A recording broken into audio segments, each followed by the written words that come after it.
আসসালামু আলাইকুম প্রিয় দর্শক শ্রোতা, যে এখানে থেকে প্রতিবেদন দেখছেন সকলকে জানাই আন্তরিক শুভেচ্ছা অভিনন্দন। দর্শক, এই যে আজকে আপনাদের মাঝে চলে আসলাম ইন্দোনেশিয়ান স্মার্ট নেপিয়ার ঘাসের জমিতে। আর দেখতেই পাচ্ছেন এখানে আবাদি জমি, যেখানে ধান রোপণ করা হয়েছে। আবাদি জমির মাঝখানেই আমি একটা প্লট নিয়ে ইন্দোনেশিয়ান স্মার্ট নেপিয়ার ঘাস চাষ করেছি প্রায় 30% জমির মাঝে।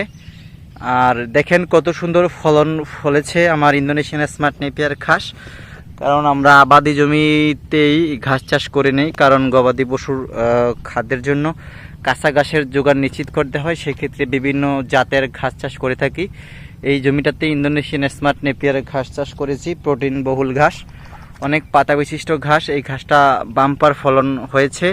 প্রথম ধাপে প্রচুর পরিমাণ আপনার ঘাস, 10 থেকে 12 মিনিট যদি আপনি ঘাস কাটেন প্রায় 2টা বোঝা হয়ে যায়, আটি হয়ে যায়। অল্প সময়ে সাশ্রয়ী এই ঘাসটা আপনার কেটে নেওয়া যায়। অল্প সময়ের ভিতরে আপনি অনেক বেশি পরিমাণ ঘাস আপনি কাটতে পারবেন এবং গবাদি পশুকে খাওয়াতে পারবেন।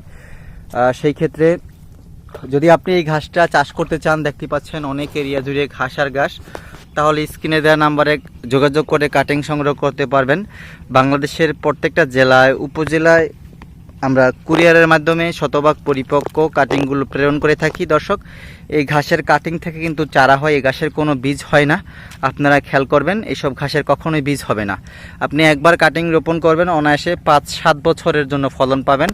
যতবারই ঘাসটা কাটবেন ঠিক ততবারই কিন্তু তার ফলনটা বৃদ্ধি হয়ে থাকে, ধাপে ধাপে ফলন বাড়ে। এই ঘাসের ইন্দোনেশিয়ান স্মার্ট নেপিয়ার ঘাস 22 থেকে 25% প্রোটিন সমৃদ্ধ, নরম রসালো মিষ্টি স্বাদযুক্ত। ছাগল, বেড়া, ঘাড়ল সহ প্রত্যেকটা গবাদি পশু এই ঘাসটা খুবই পছন্দ করে থাকে। প্রচুর পরিমাণ মিষ্টি, অনেক পাতা বিশিষ্ট ঘাস। একটা ছোপায় সর্বাধিক পরিমাণ কাঁচা ঘাস পাওয়া যায়। দর্শক, যদি কাটিং নিতে হয় স্ক্রিনে দেওয়া নাম্বারে যোগাযোগ করবেন। সকলকে ধন্যবাদ।